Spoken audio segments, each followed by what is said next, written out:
ও দিয়ে কি শব্দ হবে? অনিয়ন বানান করেন। O N I O N, onion, মনে থাকবে। এবার বলেন তো কিউ দিয়ে কি শব্দ হবে? কুইন নাকি? আবার বলেন, কুইন বানান করেন তো দেখি। কি ইউ আই এল, কুইল। এটা পরীক্ষায় আসার সম্ভাবনা বেশি, ঠিক আছে? বলেন তো আর দিয়ে কি হয়? রেইন। রেইন বানান করতে পারবেন? আর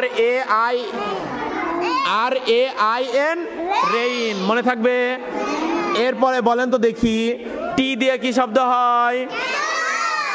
টেবল। সবাই একসাথে টি দিয়ে কি হবে? টেবল বানান করেন।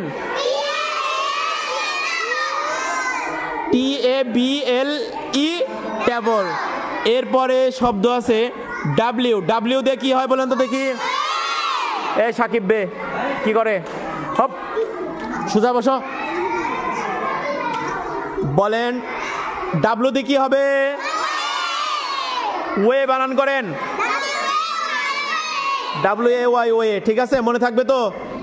বলেন তো জেড দিয়ে কি শব্দ হবে? বুঝিনি, আবার বলেন। জিঙ্ক। কি হবে? জিঙ্ক বানান করেন। জেড আই এন, জিঙ্ক, ঠিক আছে? মনে রাখবা। এবার এলোমেলো লেটার সাজিয়ে শব্দ গঠন করতে হবে। আমি যদি বলি ও বি ওয়াই, আপনারা বলবেন বি ও ওয়াই, বয়। পারবেন? এই একটু কঠিন মনে আছে, পারবেন তো? ধরবো। ও বি ওয়াই কি শব্দ হবে? এই মাশাআল্লাহ, বি ও ওয়াই, বয়। এ টি ই ডি কি শব্দ হবে? এই মাশাআল্লাহ, ডি এ টি, ডেট। আমি পারছেন, আপনার বাড়িতে আছেন। এবার বলেন তো আই ও এন কি শব্দ হবে? ও এন বলেন। O N I O N, onion. এবার বলেন তো ইউ এল আই কিউ কি হবে?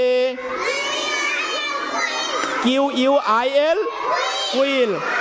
এবার বলেন তো পি সি এ কি হবে? C A P, cap.